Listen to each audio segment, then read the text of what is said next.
Okay, I've got 12:02 on the clock. So, hello everyone, and welcome to the CRC Roundtable, Greener Workforce, Greener Chesapeake Bay Watershed. The CRC Roundtable is a monthly virtual webinar series where we host targeted, inclusive, and informed conversations that match scientific advances and management needs.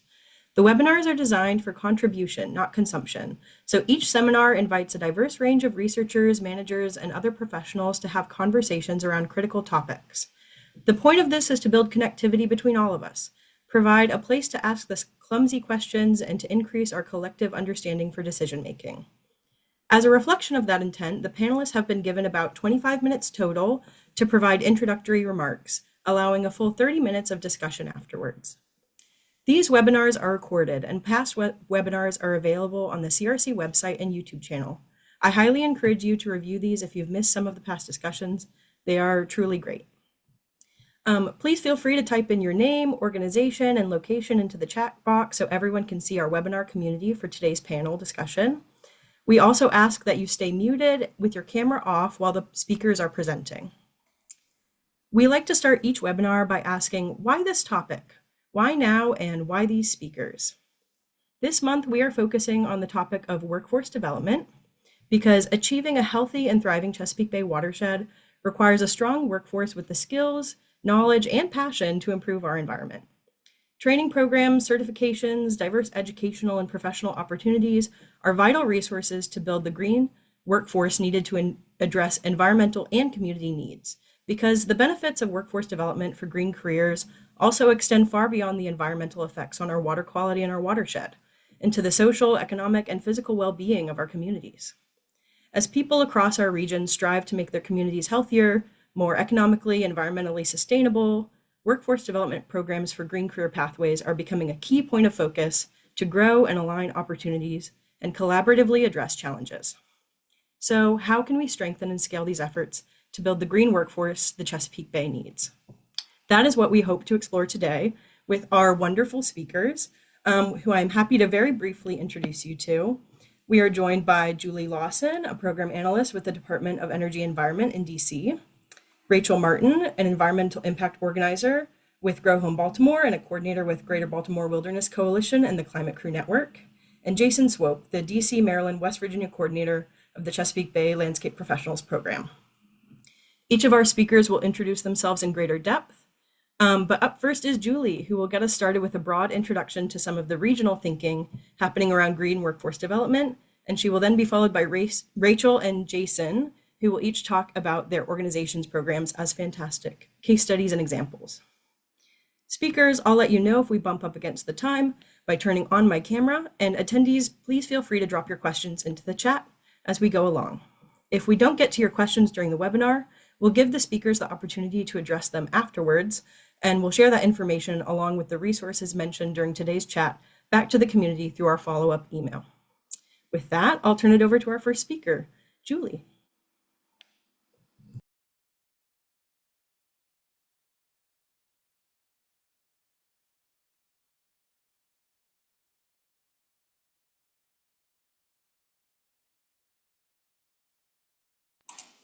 And you are on mute, Julie. I was trying to find the unmute. Thank you. Good morning or good afternoon, everybody. As Meredith said, I'm Julie Lawson, I'm a program analyst for education and workforce for the DC Department of Energy and Environment. I'm going to give you a real quick summary of some of the programs that we offer in DC. We have defined the green workforce for DC as all jobs that support the achievement of our district-wide sustainable DC plan, which aims to have DC remain the most sustainable and resilient city in the world by 2050. We also believe that all jobs could be green jobs, and we take this approach starting in our pre-K to 12 education programming and moving into career exploration and work readiness, that is at the high school and post-secondary level. We have technical skills job training, including certification and on-the-ground work. And then we do leadership development. How do we build the future managers in our agency or managers in the field? So some of this looks like career and technical education. We do a lot of partnering with the University of the District of Columbia, including sharing their research work establishing an early college in urban sustainability at Anacostia High School. We have an electric vehicle Grand Prix. We work on native gardens and green infrastructure on school grounds. And we bring our professionals into this classroom to talk about what they do and the science behind it. Our job readiness programs look like River Corps, green infrastructure maintenance, a green zone environmental program, which is a summer employment program for youth ages 14 to 24, where we're really proud to say that we have 39 people working in our agency who started in that high school program. We also do park ranger type training with Kingman Rangers on Kingman and Heritage Islands with living classrooms. Moving further into the pathway, we recruit DC residents for apprenticeships with the local electrical union and do a lot of college and career fairs at our high schools. We support the Alliance for the Chesapeake Bay's HBCU Chesapeake Bay Summit that has just finished it had its third event this past fall in Maryland, and we'll be doing the first Virginia event later this spring. We also, we know that we can't get to the goals of our sustainable DC outcomes without a strategic plan. In talking to a representative from LinkedIn, he said that one of the biggest failures of cities, states, and major corporations in achieving their sustainability plans and their goals is that they don't think about the people needed to accomplish that. So we created a strategic plan that focuses on building internal capacity, building our external relationships and roles with our sister agencies and partners, and what does sustainability of the programs itself look like in terms of funding and retention of those workers. We're really lucky that the Chesapeake Bay program over the last couple of years went through a revision process of the Bay Agreement, the document that guides all of our work toward restoring and protecting the Chesapeake Bay watershed and its communities. A lot of people leading those outcomes over the years have said that they were struggling to meet those targets because there weren't enough people trained to do the work. So as we had the opportunity to revise the outcomes this year, or last year, 2025, we were able to incorporate workforce as an outcome with specific targets in the agreement to then support all of the other outcomes and hopefully build up that workforce that's needed to achieve those. So this is the language that we're working from. I'm happy to see several of our work group members, including co-chair Bart Merrick, on today. Thanks a lot for being here. Just wanted to share this info in the last minute I've got that the workforce outcome, which in parlance would be a goal, but this is the Bay program, is we are going to increase the ability of all job seekers in the watershed to understand, participate, and succeed in career pathways that positively support the Chesapeake Bay watershed.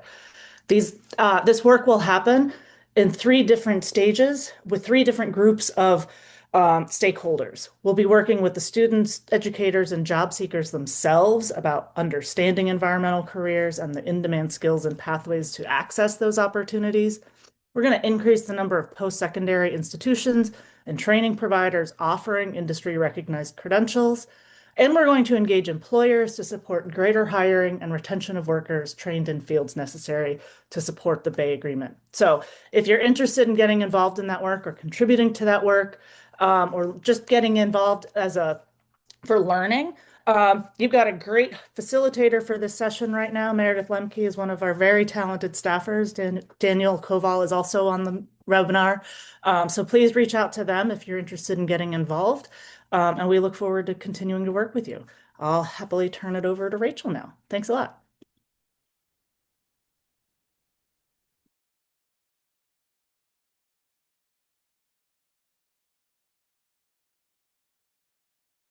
Just a second while I share my screen.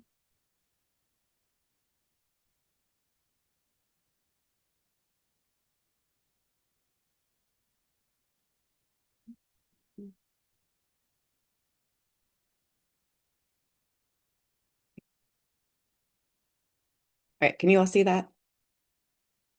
Cool. Thank you. All right. My name is Rachel Martin, and I'm the Environmental Impact Organizer at Grow Home, in addition to serving as the Climate Crew Network Coordinator, as Meredith mentioned earlier. So I'm going to be giving an overview of the Climate Crew Network and our Green Workforce Development Program and how it relates to the revised Chesapeake Bay Watershed Agreement workforce development outcomes. So the Climate Crew Network, or the CCN, was formed in the fall of 2023 as a pilot program. So we're still quite young as a network. It's only almost 2.5 years. It's a joint effort among government agencies, nonprofits, and industry leaders with financial support from the Greater Baltimore Wilderness Coalition, Stewardship Network, the Chesapeake Conservancy, the Maryland DNR, and the National Fish and Wildlife Foundation. So our mission is to address restoration and resilience challenges in under-resourced communities while equipping young adults, as well as under and unemployed individuals from these communities with comprehensive green jobs training, hands-on field experience, and industry connections. So we're doing two different things here. We're getting restoration projects done with real results and measurable impact, while we're also training people to enter the full-time jobs doing this type of work. So we're trying to support that workforce development outcome of increasing the ability of all job seekers in the watershed to understand, participate in, and succeed in career pathways that positively support the Chesapeake Bay watershed. So we know we have a need and a responsibility to train more people to do this kind of work, but we also recognize that few have the experience and the opportunity needed to open doors to full-time green job placement. So we also have a need to have more availability of these jobs for the folks that we're training to do this kind of work. So one approach to this is to work together as a network. We have currently 6 organizations in the Climate Crew Network, each training part-time paid crew members who receive training through their respective hubs and together through joint trainings. So right now we have Civic Works, Grow Home, Still Meadow Community in the 6th branch in Baltimore City, Howard EcoWorks in Howard County, and Defensores de la Cuenca in Prince George's County. So why do we partner? We share grant funding for many projects that would otherwise be difficult to fund because, again, we pay our crew members through this grant funding. And also we pay for our supplies, our tools, and our trees through this grant funding as well. So all of the work that we do is funded through grants and partnerships. But we also build capacity and strength across Central Maryland environmental nonprofits by working together and sharing this grant funding. And then we increase our opportunities for crew members to be part of a larger community of youth interested in building the green economy, because each of these crews is fairly small, ranging from like 3 to a team of 10 for each of these organizations. So who are our crew members? They're very diverse. They come from many different backgrounds, races, ages, education levels, and experience. Some of our crew members have applied directly to organizations, and others were placed through job programs like AmeriCorps, the 4C program, or DSCI. So we have some overlapping crew service terms. Some start at the beginning of the year, some start in September and end in June, and some are continuously working with us until they find employment. But our mission is to prepare our crews for the workforce, regardless of whether where they are starting, to fill in the gaps where they're needed with the support and education. So what does our programming entail? We focus on building professional competency. So both technical skills, the hard skills, and interpersonal traits or soft skills. So each organization offers personalized mentorship, career coaching, and professional development skill building.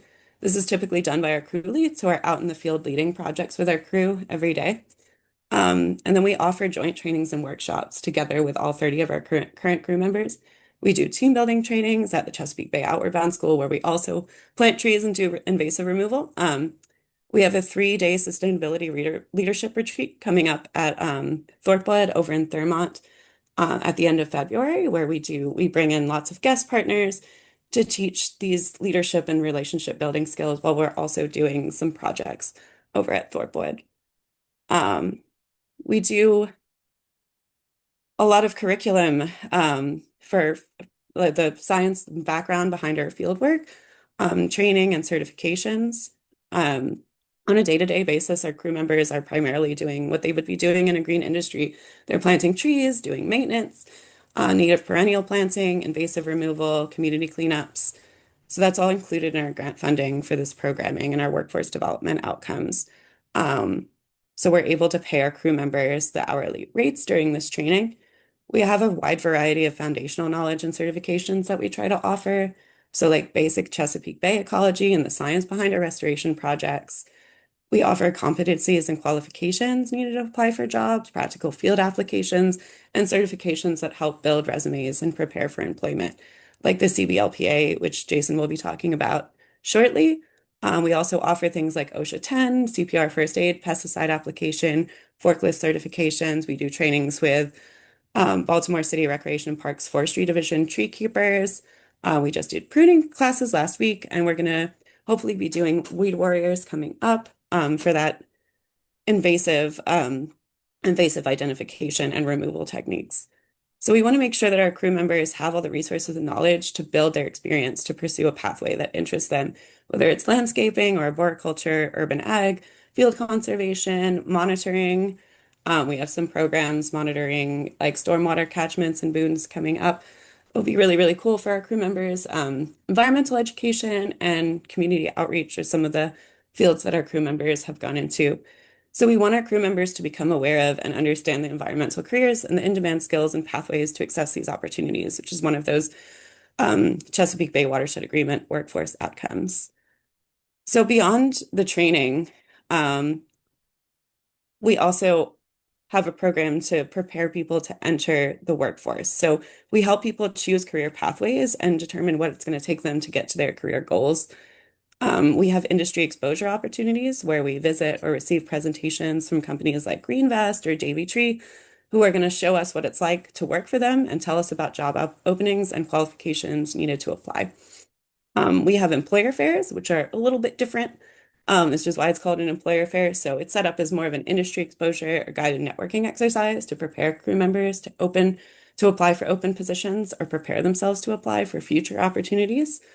And we also offer continued support and guidance after completing a set term program like AmeriCorps or DSCI to help with job acquisition. So once they're off our crew, we continue to provide support to get them into full-time employment. So some of our numbers, as I mentioned before, right now we have about 30 crew members across all 6 organizations working with us right now. About 75 of those have completed their respective programs in the past two years, and 55 of those have gotten jobs in green industry, secured other employment, or enrolled in higher education. But our job placement success depends largely on availability at the time people are seeking jobs. So there's a need for more apprenticeships and guaranteed job pathways in green industry, especially where we work in the central Maryland area. But during our training programming, we've also accomplished a lot. So we planted over 9,000 native trees and shrubs in the greater Baltimore area. We've removed several acres of invasives. We've collected and planted over 7,000 live stakes.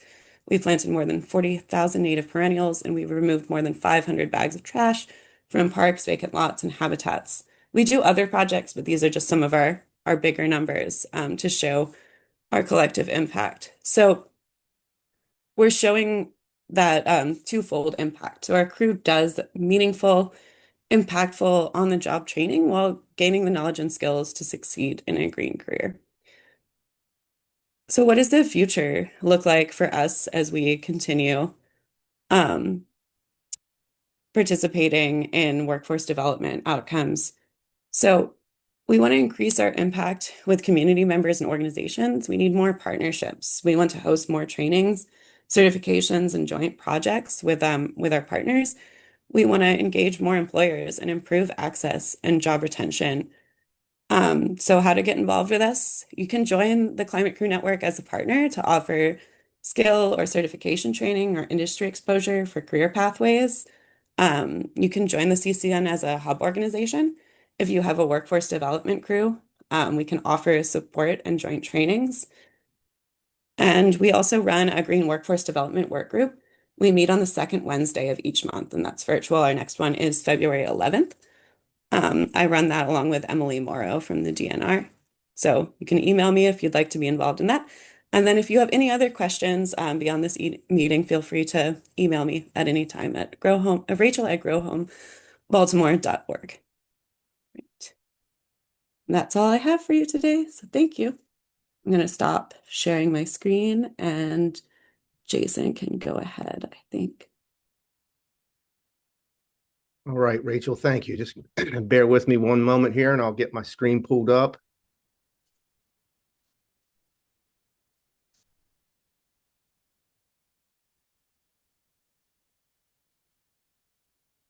All right, so hopefully you're seeing my screen now.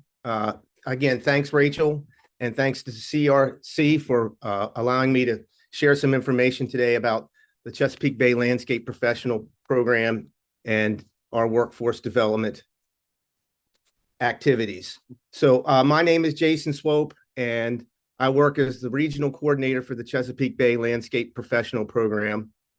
Prior to joining the CBLP team, I worked for a little over 25 years as a landscape contractor, and it was during that time that I really developed an understanding of how our landscape practices relate to the health and resiliency of the environment.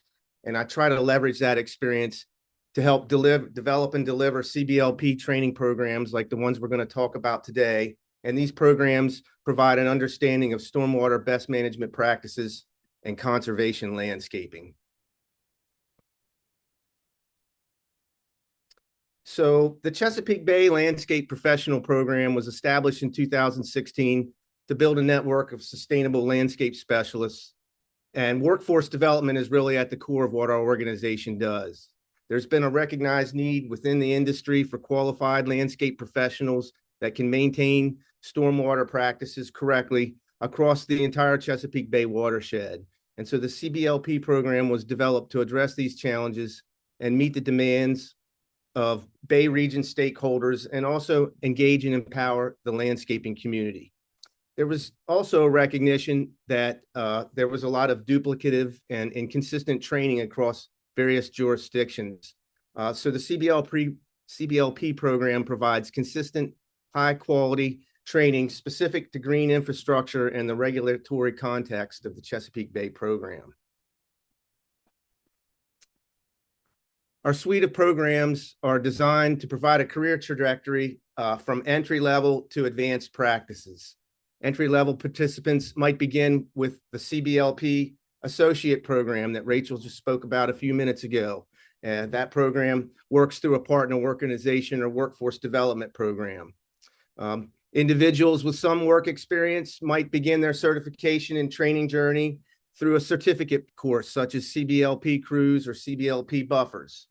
More experienced professionals seeking to advance their knowledge and career opportunities can earn the Chesapeake Bay Landscape Professional credentials through our level 1 and level 2 certification.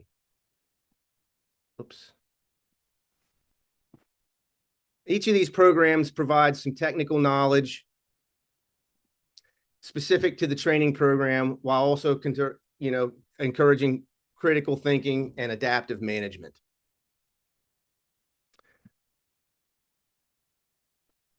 So I'm going to run through a couple of our programs just really quickly, just to kind of give everybody an overview of what our programs are. And I'll start with the level 1 certification, which is designed for professionals with documented work experience or a college degree.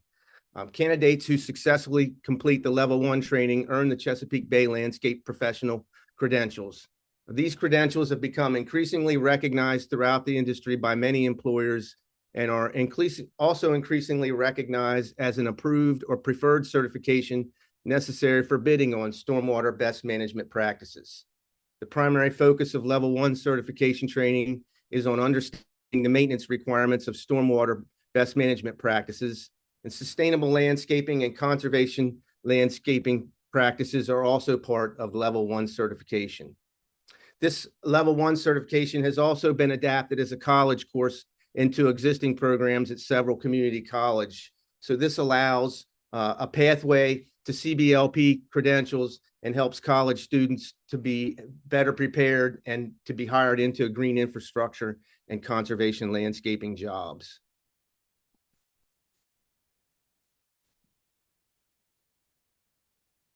Our level 2 certification is a more advanced credential where level 1 really focuses on maintenance, focuses on understanding how stormwater practices function and how to properly maintain them. Their level 2 certification is an advanced credential that focuses on the design and installation of stormwater best management practices. So participants of level 2 learn about site assessment, natural plant communities, soils, and how to incorporate all those concepts into the design of stormwater practices.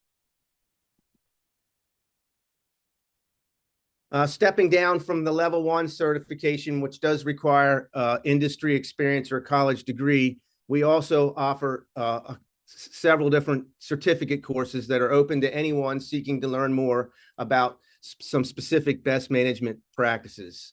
They don't require extensive work experience or a college degree to attend.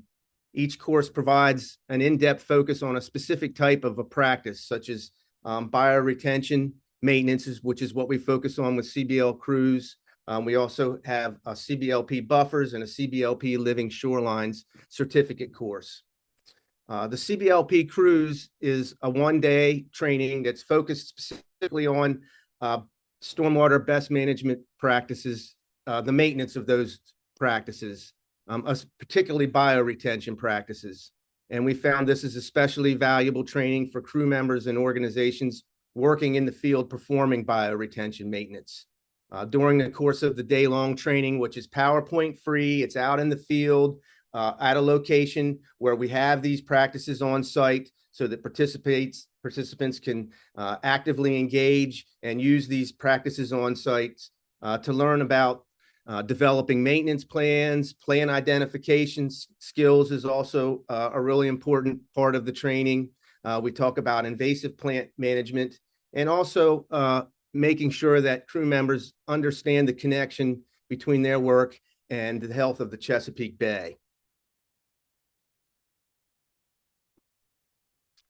Our CBLP Buffers Certificate course is a 2-day course focused on the design and maintenance of riparian buffers. There's been a real recognized need within the industry for qualified contractors who can maintain and install buffers. And this training has presented an opportunity to help grow the number of qualified buffer contractors. And we've also found that this training, all of our training and certificate courses or even level 1, level 2 courses, all of these always provide a great point of connection and networking between industry professionals, NGOs, and government partners. So we found that there's, in addition to the technical knowledge and the hands-on training that we do in the field, there's kind of the added benefit of this connecting and networking that comes with participating in these workshops.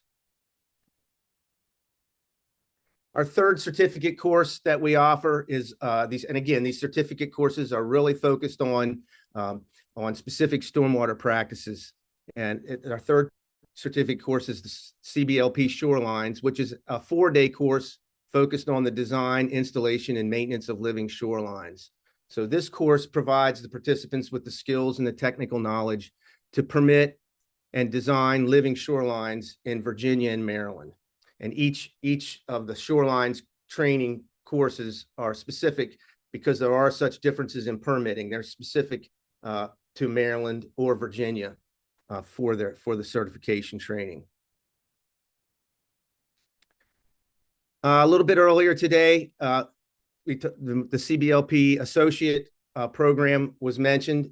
This program is designed for individuals with less work experience. And it's really built to develop a pipeline of entry-level workers, and that's really an important part of the CBLP mission. It's not just training an existing workforce and helping them in their career pathway and their career development, but it's also important for us to be helping to fill that pipeline with entry-level workers. So through the CBLP Associate Program, we're able to introduce green infrastructure and sustainable landscaping as a career for youth and entry-level workers. This program is a partnership between CBLP and a host partner, which might be a youth conservation training program, a workforce development program, schools, or other organizations that are working with youth and young adults to promote ecology, conservation, landscaping, and green infrastructure maintenance. Each partner is provided with teaching instruction and the CBLP associate training materials, which can then be adapted to meet the specific needs of each organization. Completion of the CBLP-A program can also provide a pathway for participants to enter into the level 1 certification. So it's really important as an organization that we're providing a pathway from entry level to advanced credentials. All right, just one or two more slides here. I did want to focus a little bit on workforce development because the CBLP Associate Program has really been a key component of workforce development training programs with our partner organizations. We've partnered with workforce development groups that are working with returning citizens to help prepare them for jobs in the field of green infrastructure and conservation landscaping. And our strategy is to partner with those organizations that can provide those wraparound services like transportation, resume writing, those soft skills and life skills that are necessarily important, that are necessary for employment. So we really focus on the technical training, and our partners provide the soft skills training and services that are needed to help complete that successful employment process. A couple of things that we've learned during the development and delivery of these training programs are that high quality, consistent training is needed along the career pathway from entry level to advanced courses for all sectors and professions.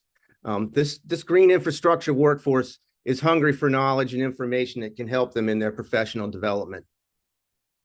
Additionally, we've learned that partnering with workforce development specialists is critical to the success of the program. So as I mentioned earlier, it's technical training isn't always enough. Those soft skill trainings like resume writing and interview skills and having the ability to provide job fairs and connect with employers is also a really important part of the process.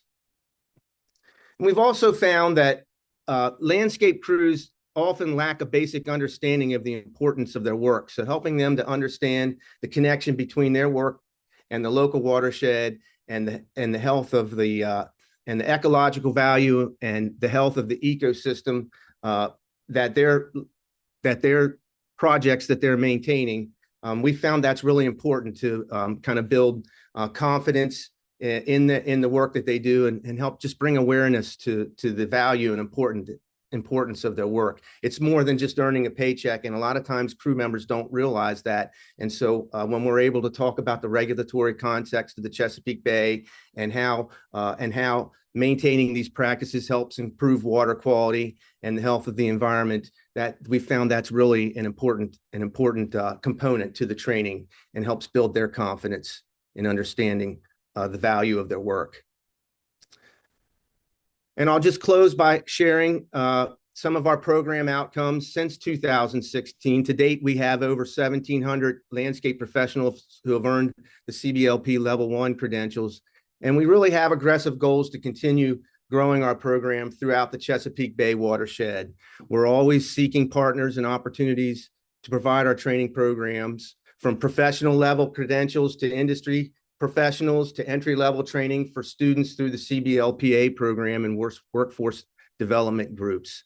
And my email address is on the screen there. I'd be happy to talk about opportunities with anybody after the program today or in the future. And I just want to thank CRC and everyone for the opportunity to share some information about our programs and to be part of the roundtable discussion today. I appreciate the opportunity. Thank you. And with that, I'll stop sharing my screen and hand it back over to Meredith. Thank you so much, Jason. Sure. As Abby just put in the chat, we will now welcome discussion from all of our attendees. Please feel free to drop any questions you have in the chat box. We're going to get the discussion rolling a little bit with some of the questions that you all submitted when you registered for this event. And so starting with a pretty broad question, and any of our speakers are welcome to answer this. What do you think are the green jobs that are the most important and necessary in our region right now? And that could be, for the environmental benefits, or it could be for the community benefits, or however you interpret that. I'll go ahead and jump in there real quick and just give you my perspective and what we've encountered with the CBLP program is that it's really those maintenance, those bioretention and green stormwater infrastructure maintenance jobs has really been recognized as a critical need. If we're not maintaining these stormwater practices properly, then they're not going to function properly or to the full capacity. And that's really was the driving force behind the development of the CBLP program, was really to meet this need for a lack of qualified contractors to be able to maintain these practices. So I think there's a lot of opportunities within the industry. As a crew member, maintaining these practices in the field, or a crew leader, or even in the management positions. I think this green maintenance is a really important and necessary job within our industry. I'll chime in from the Bay program perspective. One of our first tasks really is going to be going outcome by outcome and also talking to employers themselves to understand where they see gaps in their ability to meet their targets.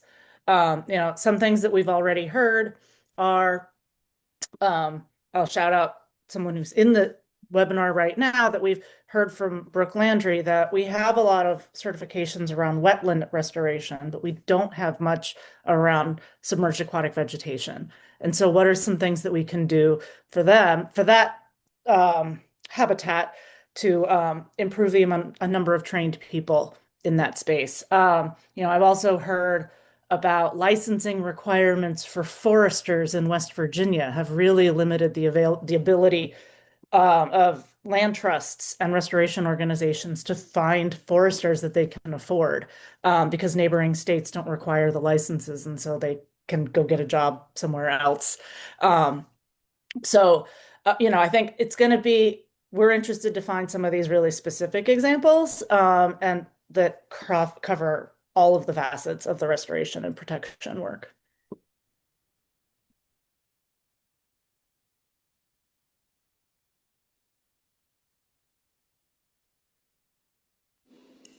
Rachel, would you like to add, or I'm happy to throw us to another question? And again, everyone, please feel free to drop any questions in the chat.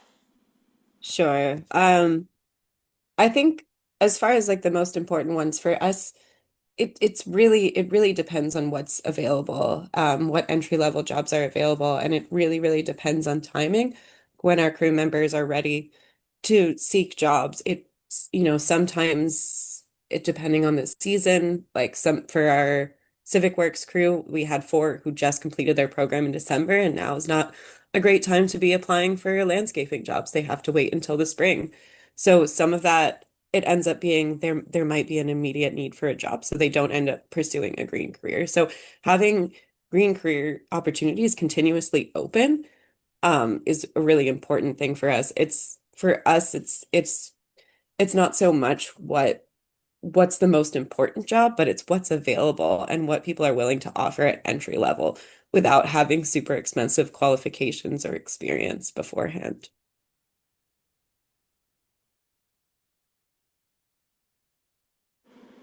Thank you so much, Rachel. And Jason, I'm seeing a question directed towards you in the chat. Riley says, I'm wondering if any of the CBLP courses are offered in Spanish, and if so, what that looks like to implement. Yes, excellent question. And well, we do have our CBLP cruise.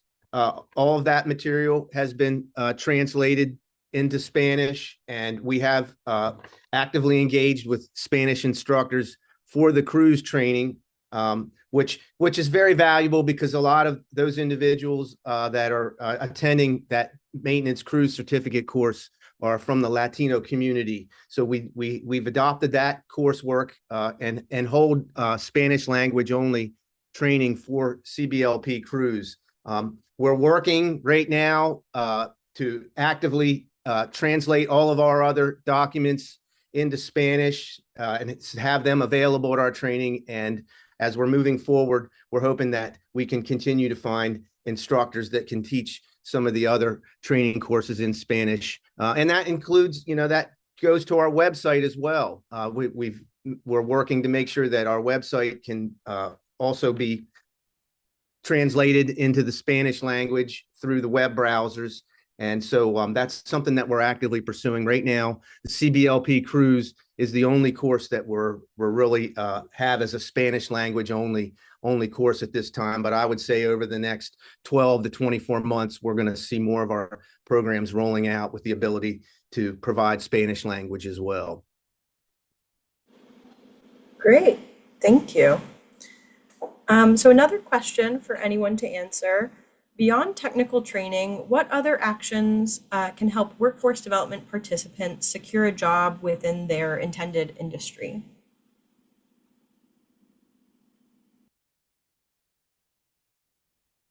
So I'll jump in there here again real quick. I mentioned this in my talk. I think it's all of those other wraparound services that come along with the technical training. So it's those soft skills like resume writing and interview skills are really important.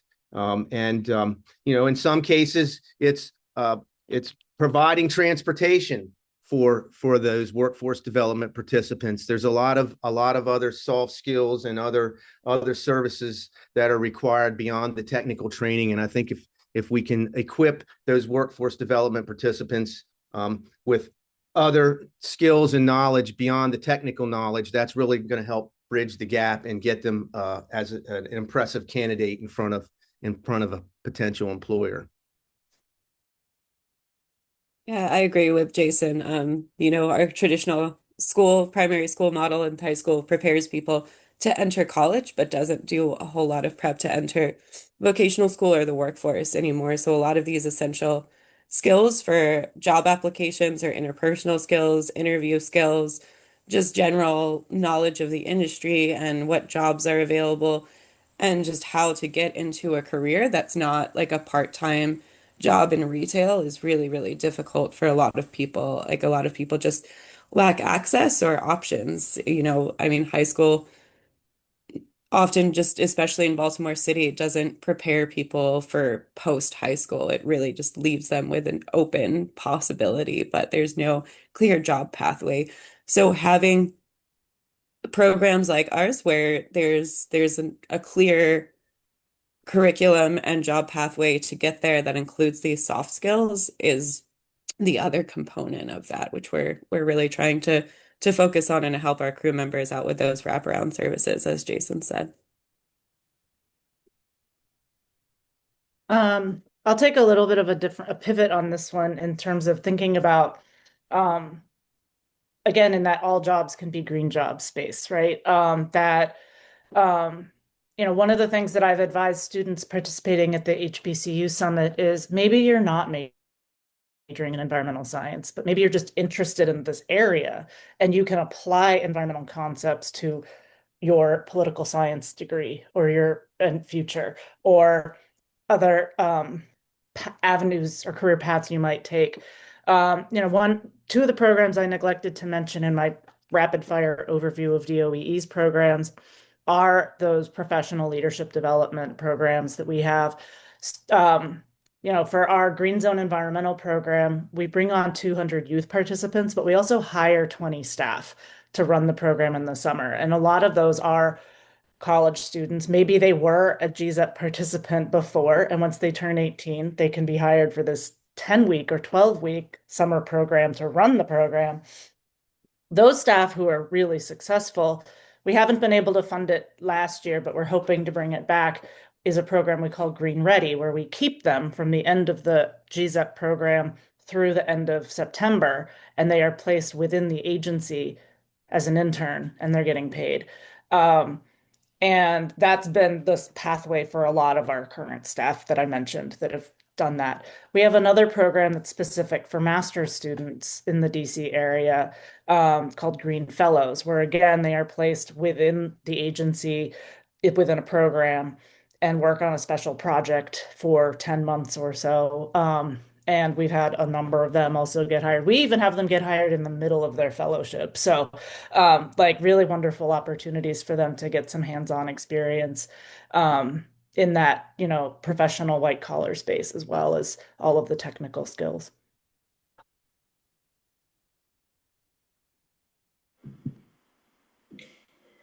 I know Julie just mentioned a program for master's students. We had a couple registrants ask about whether there are any opportunities for recent college graduates that any of you would like to speak to, whether that's master's or undergraduate.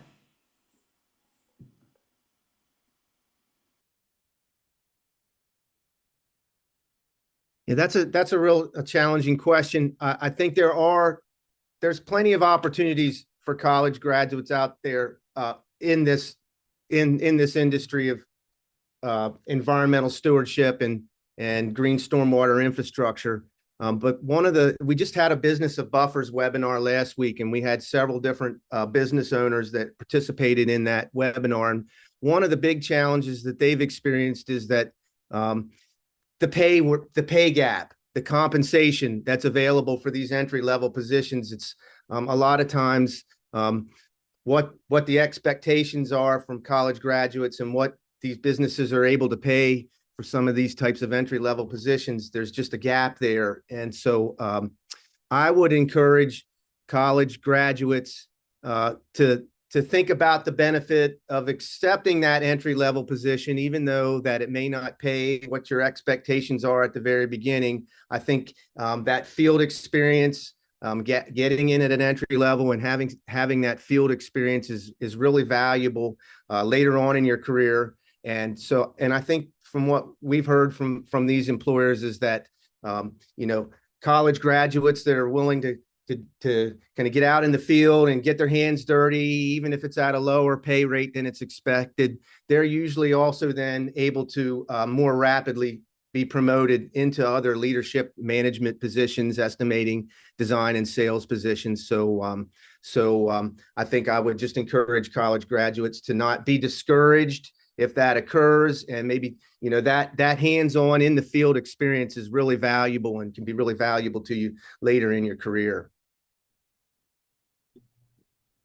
I'll note that DC government has a program called Pathways to Public Service where individuals who graduated from an HBCU in May, I think it's actually December or May, that June, you can be, if you're selected through the program, you're placed within a participating DC government agency. So it doesn't have to just be DOEE.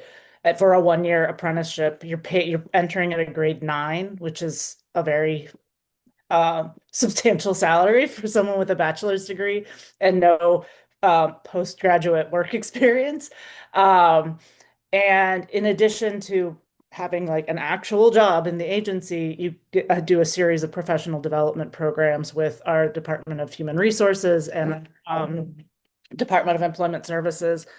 We participated in the first cohort of that program and hired a graduate of Howard from 2024. And she's completed the program as of last summer and is still with us now.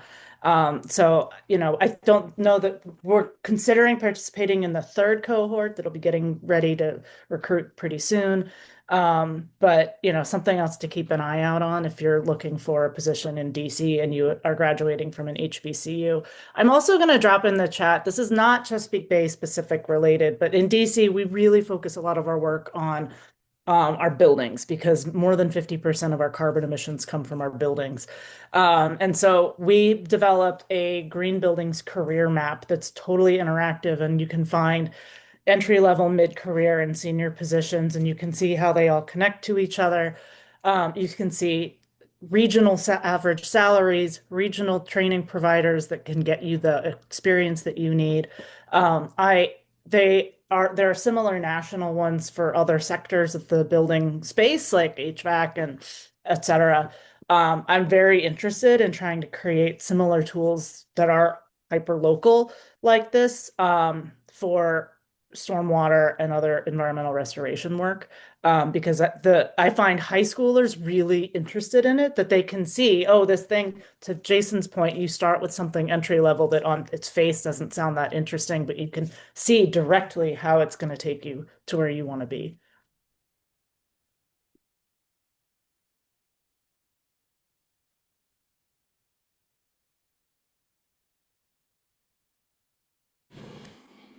Thank you to Sarah for also dropping a Pennsylvania resource in the chat. I will also just very briefly shout out the Environmental Management Career Development Program from the CRC, which I am a part of. It's a wonderful 3-year professional development program for people interested in environmental policy. So you can always reach out to CRC about that as well. Shifting to a slightly different topic, we had a couple of questions related to local government and policy. And one registrant asked, how can we engage local governments? And similarly, what role can local government leaders play in growing a green career workforce? I'll start that one. One of the, it's been a journey. I've been in my role at DOEE for a little over 4 years now, and trying to, from the DOEE perspective, we know we have this need. But when we go talk to our Workforce Investment Council, which is DC's version of a labor board, or our Department of Employment Services, they're not thinking green economy. They don't have that. They don't have a way to break out that data because, again, all jobs can be green jobs. It cuts across everything. It's not as easy to slice and dice as healthcare or hospitality or construction, which are their more traditional sectors. Um, so, it's been 4 years of this ongoing, like teaching each other that and merging our vocabularies, right? And so one thing I'm really excited about having this workforce outcome in the Bay Watershed Agreement and having a work group bringing together the partner states, federal agencies, and nonprofits and practitioners is that what I learn in DC, folks in Pennsylvania, folks in Maryland, folks in Virginia are having similar conversations with their sister agencies. And what methods are they learning to try to measure this? And we can all learn from each other and try to get to some consistency. And I think that will then help us all better tell the story of why this is important and prioritize it to our local government leaders, our sister agencies. And better, then that will filter back out to residents who can then see that there is value in these careers.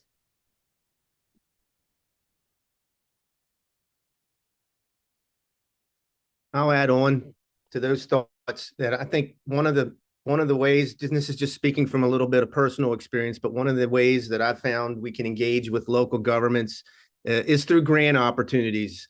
If we're able to receive grant funding to provide tree plantings or maintenance or planning of stormwater practices in a municipality or a town that, where maybe that's been neglected and you're using volunteers or contractors to do that. It's a great way to engage with the local government and help them to understand the value and importance of the work that we're doing.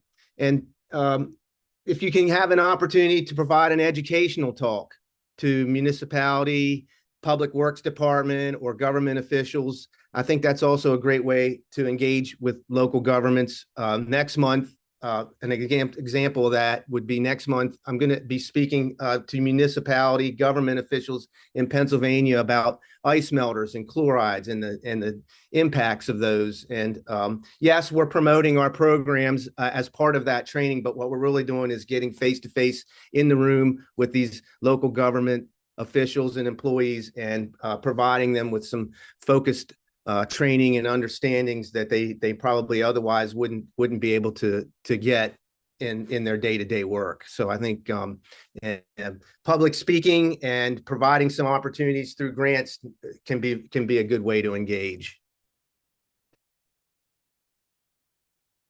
Yeah, to add on to that, we work with government agencies, local government agencies in Baltimore, like the Office of Sustainability and the Department of Planning for projects for like small scale neighborhood improvement, vacant lot projects, planting projects, things like that. So they are on board and they do help fund some of our projects and help with actual planning. We have a lot of our planning is needs to be approved by local agencies to be able to happen. So we do have those layers of approval and partnership kind of built in. But as far as like partnerships for larger scale things, I find that like a lot of government agencies are kind of waiting for our community partners to inform them of what needs to be done when it comes to like the hyper local, like actual on the ground, where they're focused on kind of the larger, broader scale initiatives. So that's what we focus on a lot of, like in terms of like these outcomes or these larger projects, or like 5 million trees. Like how are these programs actually happening on the ground? It's really up to our community partners, who are actually able to do the physical labor of the projects to get to those goals.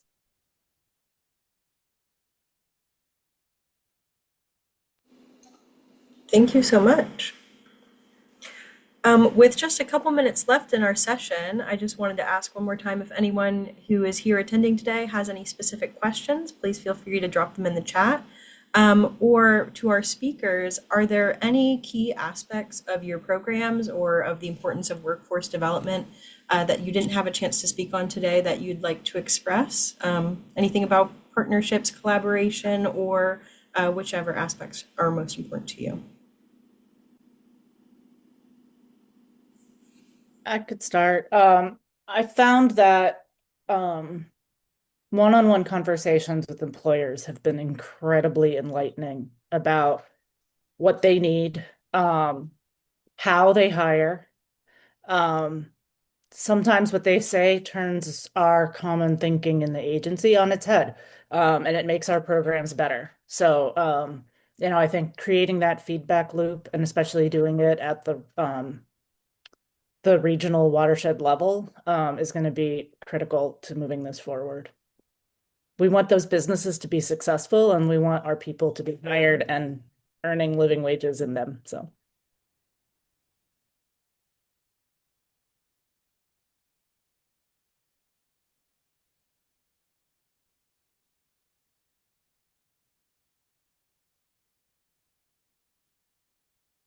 Could you repeat the question? Sorry, I think it was a little. Yeah, it was a pretty broad one. So, just are there any points about what you think is most important about workforce development in our region, or what's most important to your organization in terms of collaboration, partnerships, or programming that you didn't get a chance to mention today that you'd like to use the last couple minutes to plug or really emphasize, like, this is what our region needs to be focusing on right now? Right. Yeah, I think to go along with what Julie was saying, the like one-on-one conversations with employers is really important to have that feedback loop. But we also have this need for employers to really recognize that we have so many training programs that we're doing, like with the Climate Crew Network, but there's so many other organizations who train people to do this type of work. We really need those job pathways to lead to full-time employment, like not just living wages, but even those entry level employment.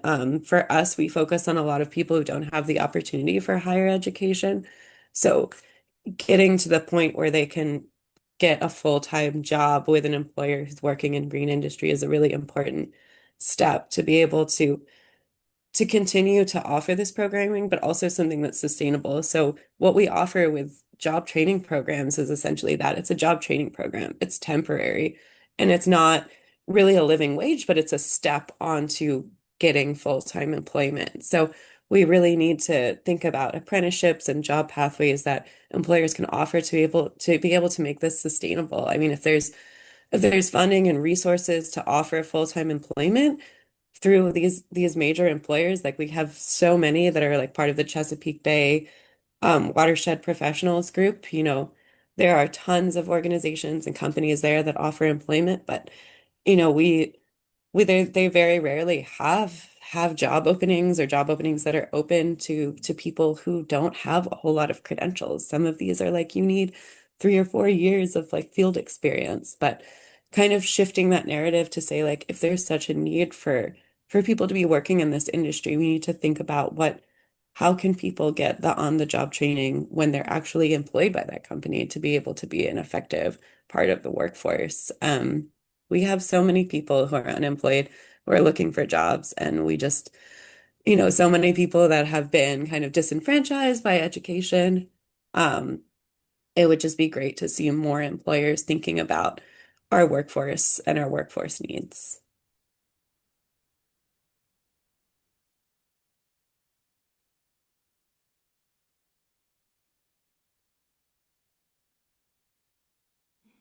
And I realized I'm on mute. So thank you all so much. I want to heavily thank our speakers, Jason Swope, Rachel Martin, and Julie Lawson, for joining us today and their great presentations and insights in our discussion. I also want to thank Abby, who has been facilitating behind the scenes, and Melissa Fagan from CRC. And I want to thank all of you for joining and participating and listening and sending in your great questions in advance. We really, really appreciate it. Join us Wednesday, February 18th for the next CRC Roundtable. Information is available on our website. Thank you so much.